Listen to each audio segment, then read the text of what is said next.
ഈ ഏരിയയില് കുഴപ്പമില്ല, ഒരു വാളെടുത്തോണ്ട് വെട്ടി കളയാം. ഈ രണ്ട്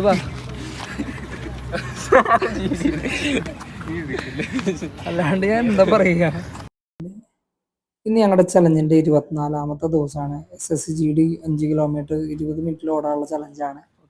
ഇപ്പൊ കുറെ പേർക്ക് ഈ ഫിസിക്കൽ പ്രാക്ടീസ് ഒക്കെ ചെയ്യുന്ന സമയത്ത് ഷിൻ പെയിൻ വരാറുണ്ടാവും. മുട്ടിന് താഴെയുള്ള എല്ലിന്റെ അവിടുത്തെ ആ ഭാഗത്തായിരിക്കും കൂടുതൽ പെയിൻ വരുന്നത്. അത് നോർമലി എല്ലാവർക്കും വരുന്നതാണ്. ആദ്യമായിട്ട് ഫിസിക്കലി ചെയ്യുന്ന എല്ലാവർക്കും ഈ ഷിൻ പെയിൻ ഉണ്ടാവും.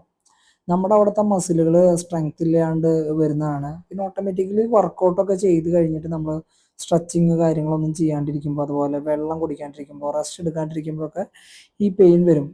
പെയിൻ അല്ലെങ്കിലും ഇപ്പം ഇതൊക്കെ ചെയ്താലും ചിലവർക്ക് വരുന്നുണ്ടായിരിക്കും. അപ്പം ഇതിനെ മാറ്റാനായിട്ട് നമ്മൾ ആ ഭാഗത്തെ ആ മസിലുകൾക്ക് സ്ട്രെങ്ത് എക്സസൈസ് കാര്യങ്ങൾ ചെയ്യുക, പിന്നെ സ്ട്രെച്ചിങ് ചെയ്യുക.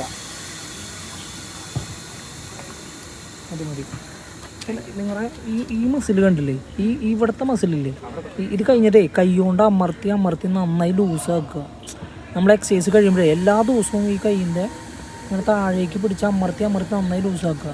ഈ നമ്മുടെ ഈ എല്ലിൻ്റെ സൈഡിലുള്ള ഈ മസിലൊന്ന് ലൂസായി കഴിഞ്ഞ് കഴിഞ്ഞാൽ ഇവിടേക്കുള്ള ലോഡ് കുറഞ്ഞോളും. ഇതിവിടെ ടൈറ്റായിട്ട് വർക്കൗട്ട് ചെയ്തിട്ട് നമ്മൾ ഓൾറെഡി ടൈറ്റായിട്ട് സ്ട്രെച്ചിങ് ഒന്നും കിട്ടണില്ലല്ലോ. ഇവിടെയൊക്കെ നല്ല ടൈറ്റ് ഉണ്ട് കാല്. അത് കാരണം കൊണ്ടാണ് ഇത്രയും പെയിൻ വരുന്നത്.